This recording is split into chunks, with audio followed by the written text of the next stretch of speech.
Hello again, beer fans.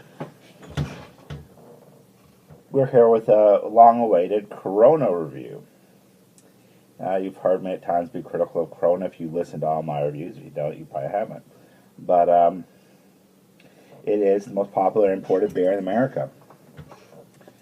And I would argue, again, the best marketed beer. I think the best marketed beer in America, maybe the world. It's a combination of things has happened to make what I generally have described, although I'm open to drink this with an open mind, as a fairly uninteresting adjunct that's vastly overpriced into the most popular imported beer in America. And again, that's quite an achievement, and I don't hold it against them. And what I think they've done, as I'm going to say, is again, if you look at their Life's a Beach, Find Your Beach, football is John Gruden's Beach.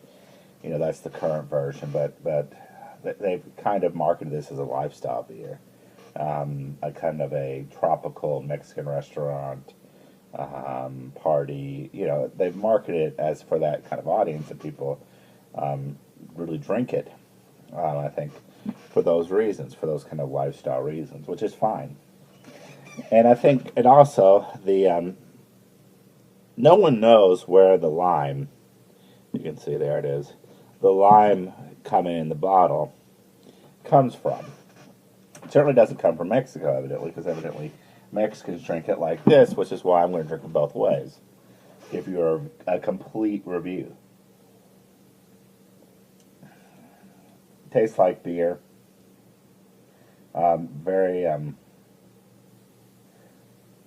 Very slight stale note. Kind of a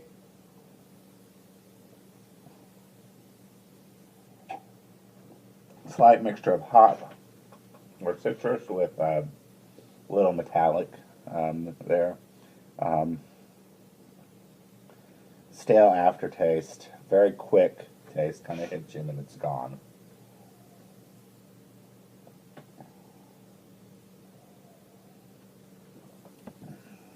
Not much to that. Not horrible though. Not as bad as I remember. Well, actually, that's a pretty average adjunct, I would say. Maybe below average, honestly.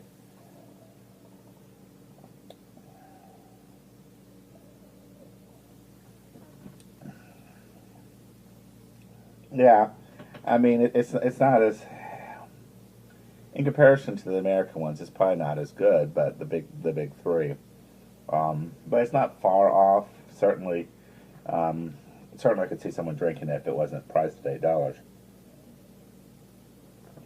And I'm sure in Mexico it's cheaper, so I can understand in Mexico drinking it. Um, the so there's a lot of theories on the lime thing. One is that it was basically a joke to see if you could get people to follow along with ritual. That's one popular theory. No one can support that. The other is that the lime kills the skunking of the beer. Probably not the case because they don't do that in Mexico. And so if it was just to deal with the frequent skunking, because as you can see, it's a clear bottle, cheap clear bottle. Oh, God knows what.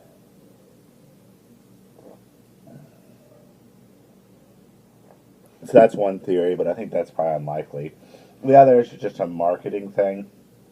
Just something appealing that Corona, again, markets as itself as a lifestyle, a beach kind of beer, and the kind of visual of the lime, the clear bottle, everything makes it appealing, and just kind of people started to do it.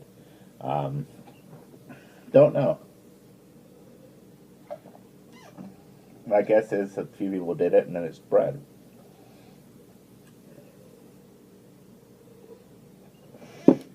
So that's the regular Corona. Better than so. Don't like as much as Dos Equis. I would have a hard time saying with Tecate. I'd probably prefer Tecate maybe by a little bit, not by a whole lot. But much better than so. Not one of the better adjuncts again I wouldn't buy, but then you've got this marketing ritual. So let's shove this thing down in there.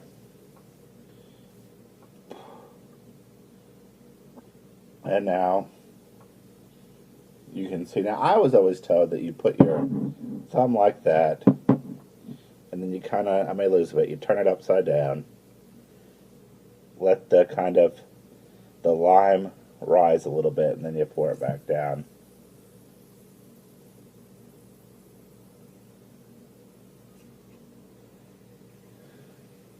And that was how you did it.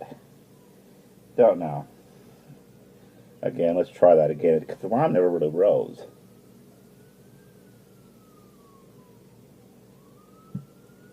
You do get an interesting kind of thing, but I may not. Lime's supposed to rise a little bit, and my lime is not rising.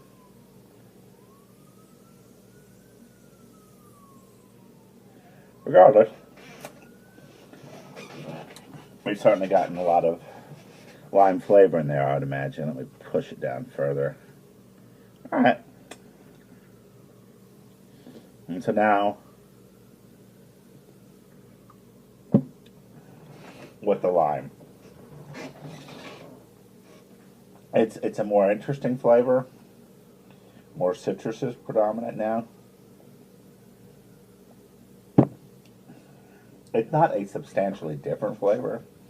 There's just, at this point, a little hint. There it goes. A little hint of lime flavor in there, of course.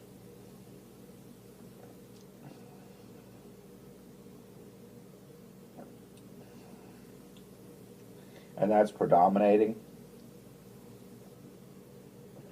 That's another theory on why you do lime with Corona.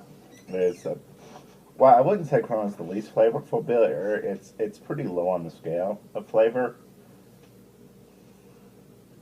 and that's not necessarily criticism. I mean, water usually doesn't have a lot of taste, but I like water. Let's see how far I'm drinking it now. And so the one theory is that drinking Corona with the lime really predominates. But it's certainly not a dominant flavor. I mean, it's not overwhelming the rest of the beer. But it probably is that. Particularly as I drink it down, it does sort of seem to be becoming the predominant kind of flavor is lime. And not bad. I mean, the question again is, why would you only do this in a Corona? Because there's really nothing stopping you from doing this in a Budweiser. And it would probably taste just as good or better. But in that way, I think you've almost got the clear bottle becomes an edge. Because there you go, you can see it. And so, while the clear bottle is cheaper and is more likely to lead to spoilage, it's possibly in the context of a lime, because you can see it in there, see it doing all this stuff, but you really couldn't see it in a better bottle or in a can. That becomes an edge for a Corona.